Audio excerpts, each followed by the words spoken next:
Hello mga day, magandang umaga. Sa video na nga ito ipapakita ko sa inyo ang ganap namin nung Sabado. Celebrate nga kami ng Family Day. Nangyayari nga ito tuwing Oktobre. Na naman talaga kung may banding kayo sa iyong pamilya. Syempre, hindi naman pwede na hindi tayo sumama kaya umabsent muna tayo sa trabaho. Lalakad na nga kami papuntang sakayan ng bangka. Sama ko nga si nanay at yung kapatid ko at asawa niya at anak niya. Pagkarating nga rin namin dito ay dumating na rin yung lechon. Naluto na, binitbit na rin nila papunta dito. Nilapag na nga rin nila yung lechon sa bangka na sinasakyan namin. Dahil wala pa yung ibang kasamahan namin kaya naghintay muna kami dito ng saglit. Pakita ko nga sa inyo kung tawagin ay bubot sa amin dito. At dati nga napakasikat tong candy na to. Dalawang bangka nga yung ginamit namin kasi kung isa hindi kasya. Napuno na yung isang bangka, una na nga sila umalis. Maya nga rin ay sumunod na yung bangka na sinasakyan namin. Napakaganda naman talaga yung panahon dahil walang ulan. Kita mo talaga yung sikat ng araw. Mag-i-enjoy talaga kami nito. Salamat talaga sa Diyos dahil binigyan kami ng panahon napakaganda. Sanay ka na nga sa alon pero mas maganda naman talaga kung maganda ang panahon. Basta nga kami kaya naglagay na nga ako ng takip sa tenga.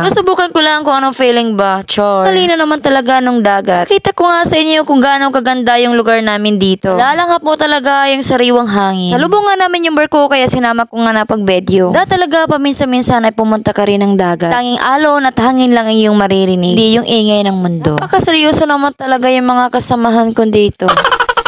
Hindi nga kayo pwede magkwentuhan dahil hindi kayo magkarinigan dahil maingay ang makina ng bangka. Medyo malayo-layo nga rin yung pupuntahan namin dito. Pwede rin naman talaga dahil napakaganda naman siya. Pas nga ng ilang minuto ay nakarating na rin kami dito. Nagsibabaan na nga rin kami sa bangka na sinasakyan namin dito. Pangalawang beses ko na nga rin nakapunta dito. Dahil nga nagustuhan nga nila yung lugar na to kaya bumalik kami dito. Dahil napakaganda naman talaga yung lugar na to. Hindi ka nga rin dito maglalakad kahit nakapaa ka lang dito. Dahil puro buhangin nga lang. Maya nga rin ay naghahanda na sila at baka umulan pa. Araw, mas maganda naman talaga kung nakahanda ka. Hindi mo naman talaga alam yung panahon kung anong mangyayari. Ayun naman dito ay nagkaupo ay nagpahinga lamang saglit. Bayan rin natin pag video.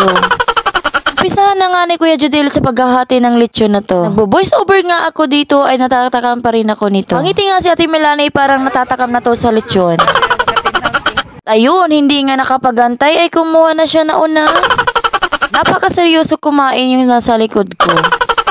Maya nga rin ay nagdasal na rin si Mama Big para sa pagkain. Syempre, bago ang lahat ay magdasal muna sa Panginoon, magpasalamat sa Kanya sa lahat ng binibigyan niyang panalangin sa atin. Nag-upisa na nga kumain, ayan kumuha na rin sila.